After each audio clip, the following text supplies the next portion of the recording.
কি দেখে জিভে জল চলে আসছে তো? ঠিক সেই রকম হাল আমারও হয়েছিল জানো।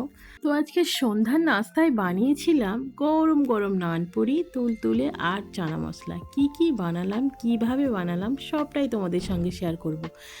নানপুরির পুরো রেসিপিটা দেখতে হলে কিন্তু ভিডিওর সঙ্গে জুড়ে থাকতে হবে।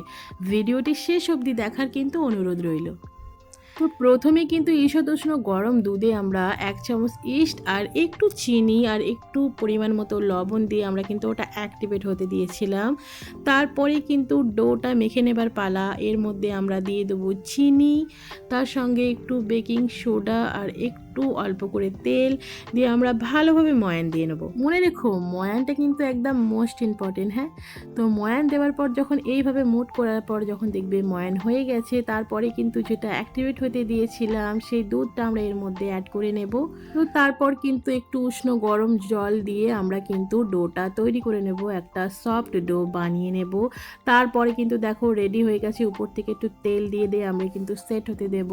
তো এখন এখানে আমরা সমস্ত কিছু পেস্ট রেডি করে নিচ্ছি। তো দেখো ভিডিওটা কিন্তু অনেক লং হয়ে যাচ্ছিল, যার জন্যই কিন্তু আমি এই ভিডিও দুটো পার্ট করেছি। তোমরা কিন্তু পার্ট টুটার জন্য সেকেন্ড ভিডিওটা দেখার ওয়েট করো। তো দেখো চানা মশলাটা করে নেবার জন্য প্রথমেই কিন্তু কড়াইতে দিয়ে দিলাম তেল, তারপরেই কিন্তু ফ্রেশ তেলের মধ্যে কিন্তু আমরা ভেজে নিলাম পনিরগুলোকে। তো পনিরগুলো হালকাভাবে ফ্রাই করে নিয়ে তার উপর কিন্তু আমরা ছোট ছোট করে আলুগুলোকে ফ্রাই করে নিয়েছি।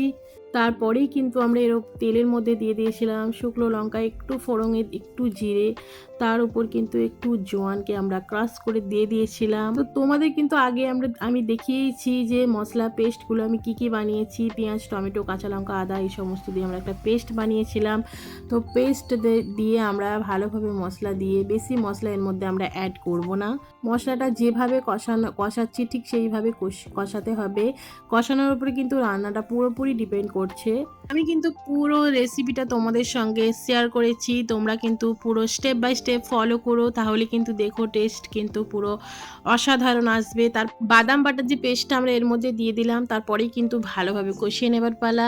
কষানোর উপরে রান্না পুরোপুরি ডিপেন্ড করে আছে। রান্নাটা যতটা ভালো কষানো হবে রান্না কিন্তু ততটাই টেস্ট হবে। দেখো তারপর কষানোর পর কিন্তু এরকম তেল ছেড়ে দেবে তরকারি থেকে। তেল যখনই ছেড়ে দেবে বুঝবে যে কষানোটা খুব সুন্দর এবং পারফেক্টলি হয়েছে।